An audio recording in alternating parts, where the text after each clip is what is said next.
नमस्कार मित्रों, मैं विकास शाक्य एक बार फिर से आप सबका स्वागत करता हूं अपने चैनल पर। और आज हम डिस्कस करने जा रहे हैं अपने केन उपनिषद के अंदर तीसरे भाग को। ऐसे तो इस प्लेलिस्ट का ये चौथा वीडियो है, लेकिन केन उपनिषद जब हमने एक्चुअली शुरू किया था तो ये उसका तीसरा वीडियो है, तीसरा खंड है। तो तीसरे खंड का जो टाइटल है वो है यक्षोपाख्यान, यानी यक्ष का आख्यान। यहाँ पर एक जो है स्टोरी दी गई है ब्रह्म को समझाने के लिए।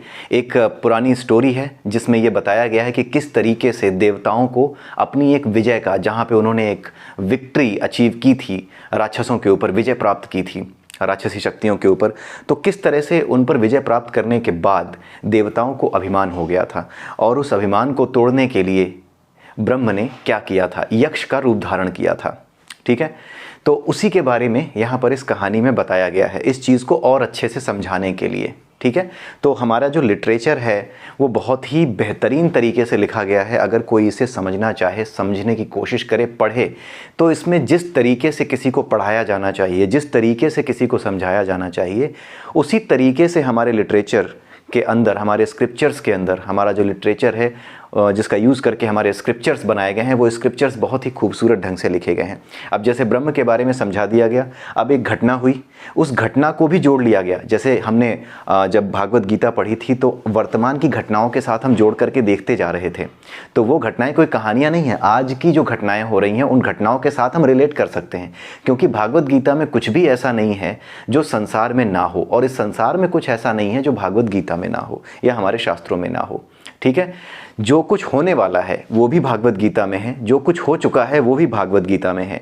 लेकिन इस बात का मतलब ये नहीं है जो अनपढ़ गंवार मूर्ख इंसान होगा, पढ़ा लिखा गंवार होगा, वो क्या कहेगा कि ऐसा तो कुछ लिखा नहीं है कि ऐसा होगा, भारत का प्रधानमंत्री मोदी होगा, ये कहाँ लिखा है, कहाँ नाम लिखे हैं। तो वो इस बात को समझ नहीं पाते कि जो कुछ आगे होगा और जो कुछ पीछे हो चुका, ये सब कुछ इन शास्त्रों में है। इसका क्या अर्थ है, इसका अर्थ आप और हम लोग अब जो है इसकी जो अलंकारिक भाषा है उसको समझ करके एक आइडिया लगाने लगे हैं कि इन बातों का क्या मतलब होता है। ये मेटाफोरिक वे में जब कही जाती हैं कि जो कुछ हो चुका, अगर ये कहा जाए कि जो कुछ संसार में है या जो कुछ हो चुका, जो कुछ है वो भागवत गीता में है, और जो कुछ संसार में होगा वो भी भागवत गीता में है, जो जा चुका वो भी है, तो इसका मतलब हम जानते हैं। इसका मतलब ये नहीं है कि मेरे बारे में और आपके बारे में वहाँ लिखा है, वहाँ लिखा हुआ है हमारे और आपके गुणों के बारे में, हम और आप कैसे काम करते हैं, ये प्रकृति हमारे भीतर से कैसे काम करती है, हमारे भीतर जो प्रकृति है वो कैसे काम करती है, हमारे बाहर जो प्रकृति है वो कैसे काम करती है,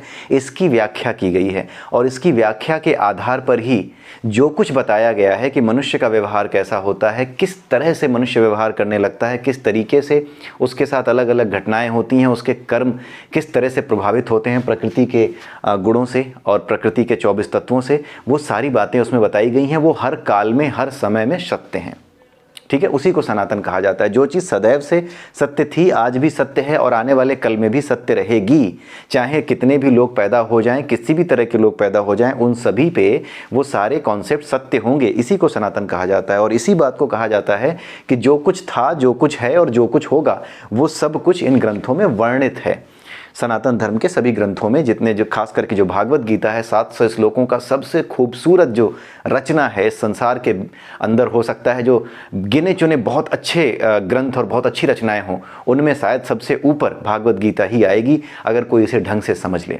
ठीक है, तो भागवत गीता वैसे भी हमने एक बार समझा है कि ये केवल एक किताब नहीं है, इसे आप परमात्मा ही समझिए, जो आप जहाँ अपने आप को आप पा जाएं और वो किताब ऐसा लगे जैसे आपको बता रही है, आपसे बातचीत कर रही है, आपका उससे कोई रिलेशन है, तो फिर वो जीवित ग्रंथ है। एक तरीके से वो जीता जागता परमात्मा ही है, वो परमात्मा ही है, वो कोई ग्रंथ नहीं है, वो परमात्मा ही है।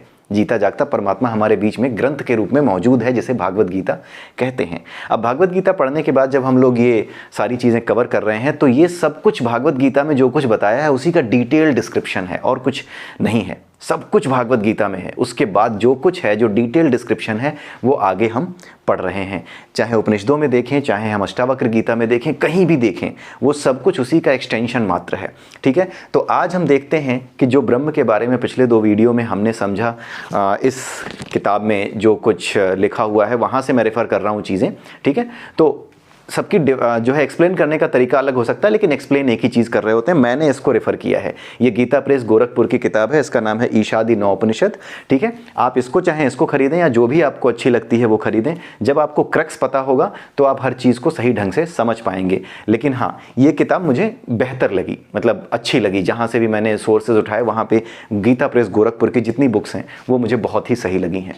ठीक है, तो आइए देखते हैं कि इस कहानी में क्या कहा जा रहा है, इसमें क्या बताया गया है। ठीक है, पहले मैं इस किताब को अपनी लाइब्रेरी में वापस रख देता हूँ, फिर हम डिस्कस करते हैं। ओके, सो सबसे पहले देखते हैं देवताओं का गर्व। जो पहला श्लोक है यक्षोपाख्यान वाले तीसरे खंड में, और उसमें जो पहली स्टैंजा है, श्लोक नहीं है बेसिकली, ये स्टैंजाज हैं, पद्य के रूप में भी लिखे हुए हैं। इनको बताया गया है कि यहाँ पर देवताओं को गर्व हो जाता है। एक बार उनको विजय प्राप्त होती है राक्षसों के ऊपर और उन्हें गर्व हो जाता है। जैसे अग्नि है, वायु है, ये सब क्या है? ये एलिमेंट्स हैं। हमने बहुत बार डिस्कस किया है कि देवता कुछ है नहीं, वो एलिमेंट्स हैं। जिन एलिमेंट्स को हम जानते हैं वही एलिमेंट्स हैं ये देवता। ठीक है, सिंस हमारे अंदर जितने एलिमेंट्स हैं उन्हीं एलिमेंट्स से हमारा शरीर बना है और हमारे शरीर से वो एलिमेंट्स रिप्रेजेंट होते हैं। उसी तरीके से जो अग्नि है, वायु है, आकाश है, इन सभी का रिप्रेजेंटेशन एक शरीर के रूप में हो सकता है और वही दृश्यमान भी हो सकते हैं। उसकी अलग एक पूरी की पूरी जो है थ्योरी है, वो पूरा का पूरा कहाँ है, कैसे है, वो अलग ग्रंथों में है, अलग जगहों पे है। उसको जानने की आवश्यकता भी नहीं है। क्यों इतना जानना? आप सिर्फ ये जान रहे हो कि आपका उद्देश्य है उस ब्रह्म को, उस परब्रह्म के प्रति अपने भीतर प्रेम को जागृत करना, अपने भीतर भक्ति को जागृत करना। तो इतना ज़्यादा जानने की आवश्यकता नहीं है, इतनी लंबी जिंदगी नहीं है। ईश्वर की कृपा से सब कुछ अपने आप प्रकट होता जाएगा। इन सारे शास्त्रों का एकमात्र जो उद्देश्य है वो है समर्पण, कि हम ईश्वर के प्रति समर्पित हो सकें, ये जान सकें कि जो कुछ है उससे है, जो कुछ है उसकी मर्जी से है। हम इसलिए केवल और केवल अपने कर्तव्य पे ध्यान दें। इस शरीर से जो कुछ हम कर सकते हैं, कर्तव्य बोध के साथ जो कुछ हम कर सकते हैं, जो कुछ भी बेहतर कर सकते हैं, वासना से रहित होकर के कर सकते हैं, बस वही हम करें। इतना ही उद्देश्य होता है शास्त्रों का, ग्रंथों का, हर चीज़ का। एक ही उद्देश्य है स्वाध्याय का, कि आप समर्पित होना सीख सकें, आप अपने आप को पात्र बना सकें। क्योंकि पात्रता समर्पण से ही आती है। जब आप समर्पित हो जाते हैं तो ही आप पात्र बन जाते हैं। और जब आप पात्र बन जाते हैं तो कहीं ना कहीं कोई ना कोई ऊर्जा गुरु के रूप में अवश्य ही हमें देख रही होगी, हम पे नजर बनाए हुए होगी। उसका आशीर्वाद हमें एक दिन अवश्य मिल जाएगा। और मैं फिर एक बार कहता हूं कि चाहे कितना भी स्वाध्याय हम कर लें, कितनी भी चीजें हम कर लें, कितने भी तीर्थ घूम लें, लेकिन ये चीजें गुरु का रिप्लेसमेंट नहीं है ईश्वर प्राप्ति के मार्ग में या ईश्वर की ओर जाने के मार्ग में। ईश्वर प्राप्ति का अर्थ ये नहीं है कि हमें ईश्वर कोई चीज है जिसको पकड़ करके पाना है, नहीं, वो हमारे भीतर ही है, जाग करके देखना मात्र है। और इस बात को महसूस करना है कि हम उसी ईश्वर का अंश हैं और हमारे माध्यम से सारे कार्य वही कर रहा है। हम सिर्फ और सिर्फ अपनी प्रवृत्ति के अनुसार किसी काम में प्रवृत्त हो जाते हैं। जब हमारी प्रवृत्ति किसी को मारने की होती है, हमारे भीतर कोई वासना होती है, तो हम उसी प्रवृत्ति के अनुसार काम करते हैं। हमारी वासना ही तो हमें प्रेरित करती है। लेकिन जब हम वासना को छोड़ देते हैं तो वासना को छोड़ने से वास्तविक ज्ञान यानी जो ईश्वर है वो हमारे भीतर से काम करने लगता है, क्योंकि फिर हम उसके प्रति समर्पित हो जाते हैं। जब हम वासनाओं के प्रति समर्पित होते हैं तो वासनाएं हमें फोर्स करती हैं। जब हम ईश्वर के प्रति समर्पित होते हैं तो ईश्वर का वास्तविक रूप यानी क्या, करुणा हमारे लिए काम करने लगती है। हम करुणामय हो जाते हैं। हम हर जीव को एक समान देखने लगते हैं, ऊंच नीच के भेदभाव से मुक्त हो जाते हैं। ईश्वर प्राप्ति का यही एकमात्र उद्देश्य है, अपने भीतर झांक कर देखने का यही एकमात्र उद्देश्य है। आपने जितने भी विद्वान देखे होंगे, खास करके गौतम बुद्ध जैसे लोग हों, गुरु नानक जी जैसे लोग हों, कबीर दास जी जैसे लोग हों, इन सब ने अंत में एक ही बात कही है कि सबके भीतर एक ही है, एक ओमकार। गुरु नानक जी एक ही है वो, और वही चीज़ यहाँ पे हम समझ रहे हैं, वो एक ही ब्रह्म है जिससे ये पूरी की पूरी सृष्टि अभिव्यक्त हुई है। ये केवल और केवल नासमझों की नासमझी और मक्कारी है कुछ स्वार्थी लोगों की, जो कुछ दिनों में समाप्त हो जाएगी। ये जितनी उथल पुथल इस समय आप दुनिया में देख रहे हैं, जिसको देखकर कई बार डर भी लगता होगा कि पता नहीं क्या होगा, चिंता से मुक्त हो जाइए। प्रकृति का सीधा सा नियम है, जब भी कोई चीज़ समाप्त होती है, जब कुछ गलत समाप्त होने वाला हो, कुछ भी समाप्त होने वाला हो, थोड़ी उथल पुथल तो मचनी ही है, यही तो नेचर है। इसीलिए ये उथल पुथल मची हुई है। लेकिन जितने भी लोग इस पृथ्वी को, इस सृष्टि को नष्ट कर देना चाहते हैं, अधर्म को स्थापित कर देना चाहते हैं, वो बड़े आराम से भिखारियों के कटोरे लेकर के हाथ में आ जाएंगे। उनका कोई भविष्य नहीं है। इस बात को लेकर के आप निश्चिंत रहिए।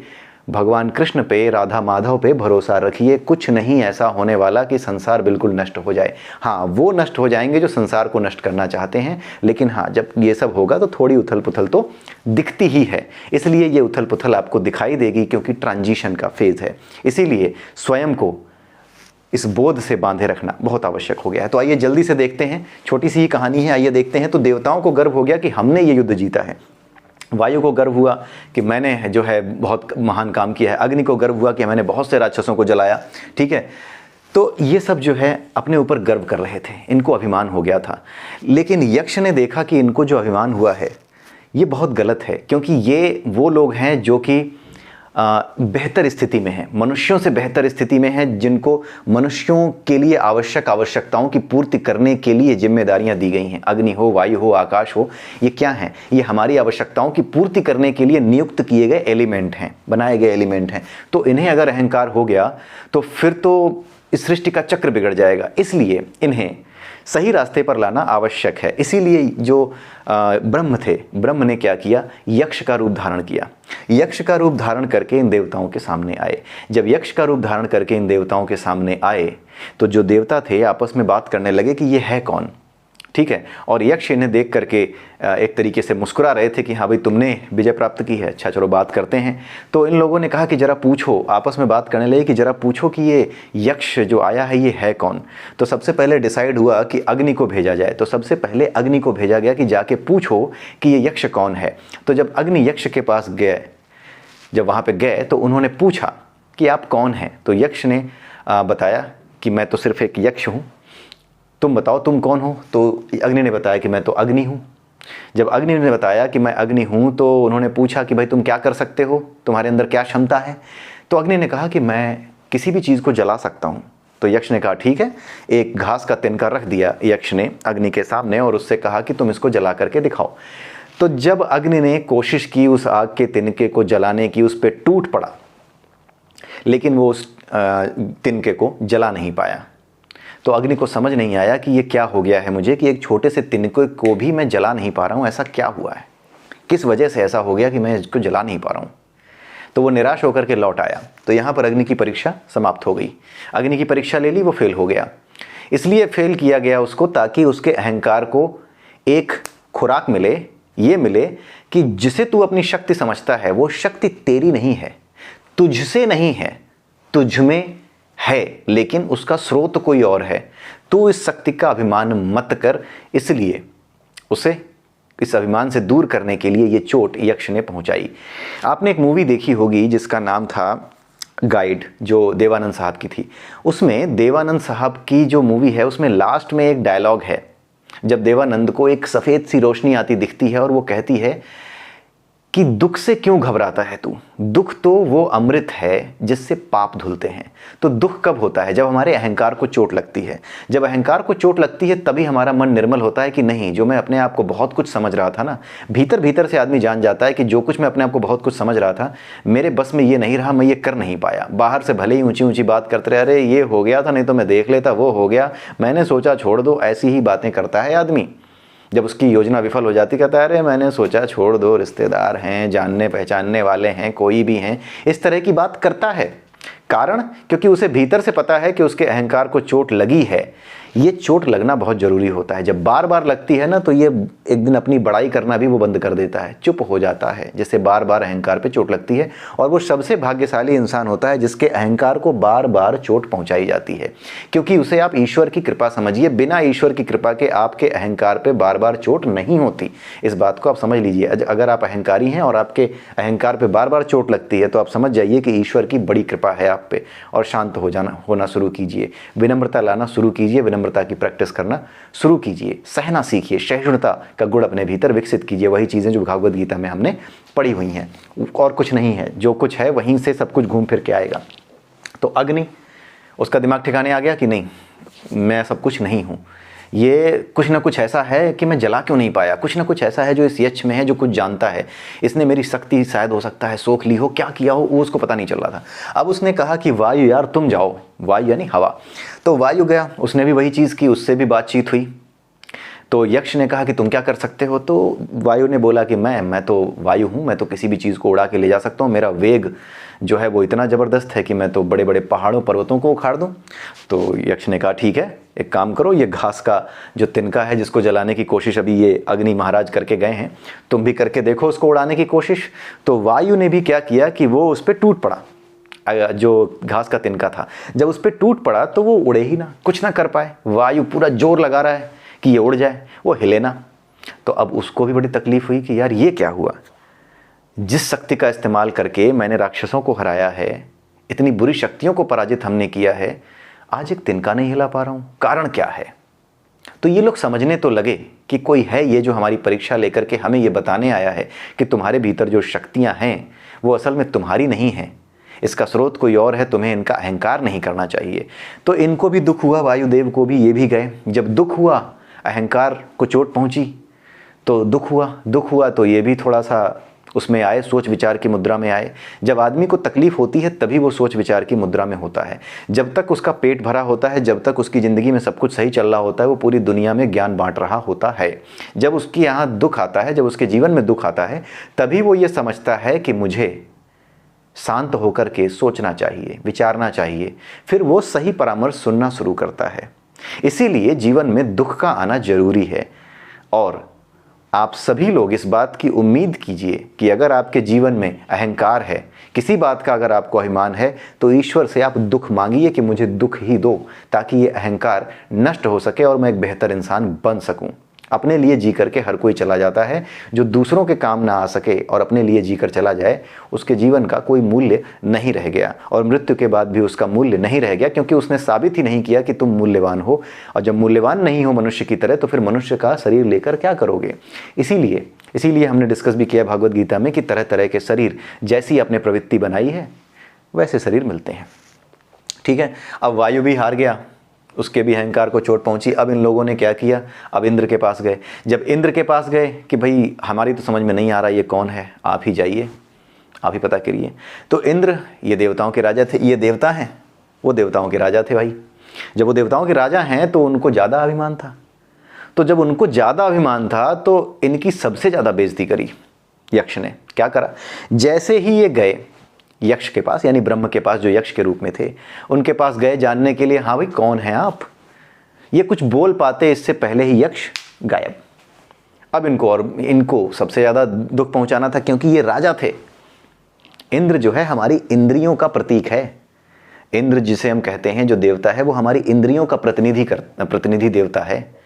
ये जो आंखें हैं, ये जितनी भी हमारी जो जीभ है, ये सब हमारी इंद्रियों का प्रतिनिधि देवता है। इसीलिए आपने देखा होगा कि इंद्र सभी प्रकार की इंद्रिय सुखों को भोग रहा होता है अपने स्वर्गलोक में बैठ करके। कैसे, जीभ स्वाद ले रहा होता है, अंगूर खा रहा होता है, अप्सराओं का डांस वांस देख रहा होता है, ऐसे ही दिखाया जाता है ना। तो वो इंद्र जो है ना, वो अलग कोई रिप्रेजेंटेशन नहीं है, वो सारे एलिमेंट्स हमारे भीतर भी हैं। वो इंद्र हमारी इंद्रियों का जो कंट्रोलर एलिमेंट है, जो देवता है हमारी सभी इंद्रियों का, वही इंद्र है।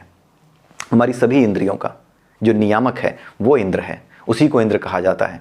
अब क्योंकि ये सभी इंद्रियों का नियामक होने के कारण हमारे पूरे शरीर का एक तरीके से वो है, कंट्रोलर है। आप समझ सकते हैं कि जो इंद्रियां हैं हमारी, इन्हीं की वजह से पूरे शरीर में जितनी बाकी की चीज़ें लगाई गई हैं, ये उन्हीं को जो है संतुष्ट करती हैं। हमारे शरीर के बाकी अंगों को, जैसे पेट है वो तो भीतर है, लेकिन जीभ, इसके माध्यम से वो पेट भरता है। हम स्वाद लेते हैं, खाना अंदर पहुंचाते हैं, पेट भर गया, राइट। तो ये जो चीज़ें हैं, ये जो इंद्र है, वो इन्हीं इंद्रियों का नियामक है, इनका कंट्रोलर है। इनका कंट्रोलर होने की वजह से ही ये राजा है। बाकी चीज़ें, जैसे हमारे भीतर भी वायु है, हमारे भीतर भी अग्नि होती है, ये सहायक तत्व हैं। लेकिन जो राजा है वो इंद्र है, क्योंकि इसी के जरिए, इन्हीं इंद्रियों के जरिए इंद्रिय विषय अपना काम करते हैं। जो ये मेन काम करने का, अपनी वासनाओं को पूरा करने का, या ईश्वर की तरफ जाने का, किसी भी तरह की के काम करने का, चाहे ज्ञान प्राप्त का काम हो, चाहे किसी भी तरह का दूसरा काम हो, वासना युक्त कर्म हो, वासना विहीन कर्म हो, हर तरह का कर्म करने के लिए इन्हीं इंद्रियों को हम प्रयुक्त करते हैं। इसलिए इंद्र राजा है, ठीक है। और राजा इसीलिए उसको कहा जाता है कि सभी इंद्रियों का प्रतिनिधि देवता है वो, ठीक है। अब उससे तो बात ही नहीं करी, तो उसको तो और ज़्यादा बुरा लगा कि मुझे तो इतना सा भी भाव नहीं दिया। अब जब वो गायब हो गए, तो गायब होने के बाद अब कोई दिख नहीं रहा। तो अचानक से एक बहुत ही सुंदर सी स्त्री दिखाई दी, जो नज़दीक आई तो देखने में बिल्कुल एकदम माता पार्वती की तरह इनको दिखी, माता पार्वती ही दिखी वो। तो भगवान शिव की जो धर्मपत्नी है वो दिखाई दी। तो इन लोगों ने उनको नमस्कार किया, जो है इन देवराज इंद्र ने, और उन्होंने पूछा कि ये जो यक्ष आया था माता, ये था कौन? असल में जो माता पार्वती आई थी, यहाँ पर उमा का प्रादुर्भाव, ये आखिरी जो 12वां स्टैंजा है उसकी बात कर रहे हैं। वहाँ पे जो आई थी माता, वो कोई और नहीं थी, वो ब्रह्म विद्या का ही रूप थी। जैसे यक्ष जो कि ब्रह्म है वास्तव में, यानी हमारे भीतर जो परमात्मा स्थित है उसी का रिप्रेजेंटेटिव ब्रह्म वही है परमात्मा ब्रह्म, ठीक है।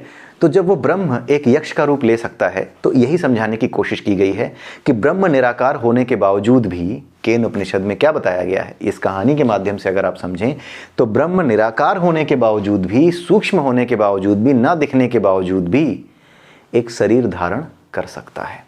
केवल ब्रह्म ही शरीर धारण नहीं कर सकता, यहाँ तक कि जो ब्रह्म की विद्या है, ब्रह्म की विद्या कौन? यही जो माता पार्वती का रूप लेकर आई थी, यही ब्रह्म की विद्या थी जो कि एक स्त्री का रूप लेकर आ गई थी। यानी कि जो ज्ञान है वो भी शरीर ले सकता है। ब्रह्म का जो ज्ञान है, ब्रह्म को तो छोड़ दीजिए, ब्रह्म का ज्ञान भी एक ऊर्जा के रूप में प्रकट हो सकता है, और उस ज्ञान में पूरा का पूरा ब्रह्म की जानकारी, ब्रह्म का ज्ञान भरा हुआ है हमारे लिए और अपने लिए भी। हमारे लिए जितना जरूरी है उतना प्रकट कर दिया जाता है, और उससे ज़्यादा हम जान नहीं सकते, राइट। तो वही जो ज्ञान है, वो ज्ञान जो प्रकट हुआ है एक ऊर्जा के रूप में, उस ऊर्जा ने एक शरीर का रूप धारण किया। एनर्जी ही तो मैटर में कन्वर्ट होती है। तो जब एनर्जी मैटर में कन्वर्ट हुई, कौन सी एनर्जी? जो ब्रह्म की विद्या है वो भी एक एनर्जी है। तभी तो कहा जाता है कि चारों वेद प्रकट हुए मनुष्य का रूप लेकर के। कुछ जगहों पे कहानियां हैं ना पुराणों में। तो ये जो विद्या है ये भी एलिमेंट है। इसी एलिमेंट को जब हम इस संसार की विद्या को ग्रहण करना चाहते हैं या वेदों की विद्या को ग्रहण करना चाहते हैं, तो वो लोग किनकी उपासना करते हैं? माता सरस्वती की। माता सरस्वती उसी बुद्धि का रिप्रेजेंटेटिव हैं। उसी बुद्धि, जो बुद्धि एलिमेंट होता है ना, वही जो शुद्ध बुद्धि होती है वही माता सरस्वती हैं, वो उसका रिप्रेजेंटेटिव है। उसी तरीके से जो ब्रह्म विद्या है उसका रिप्रेजेंटेशन माता पार्वती के रूप में इंद्र के सामने आया था। और इंद्र उन्हीं से बात कर रहे थे कि आप मुझे ये बताइए कि ये यक्ष जो थे ये कौन थे। अब अगले वीडियो में हम देखेंगे कि माता पार्वती के रूप में जो आई हैं, उमा जो आई हैं, जो ब्रह्म विद्या हैं, बेसिकली उन्होंने शरीर धारण किया है एक बहुत ही आदरणीय स्त्री का, एक बहुत ही सुंदर स्त्री का, ठीक है। तो उनसे अब पूछा है इंद्र ने। तो अब इंद्र को अगले वीडियो में हम देखेंगे कि क्या जवाब दिया, ठीक है, माता पार्वती ने। तो इसी के साथ आज का वीडियो समाप्त होता है। अगले वीडियो में फिर मिलेंगे, तब तक के लिए जय श्री राधे, जय श्री कृष्ण, जय सिया राम।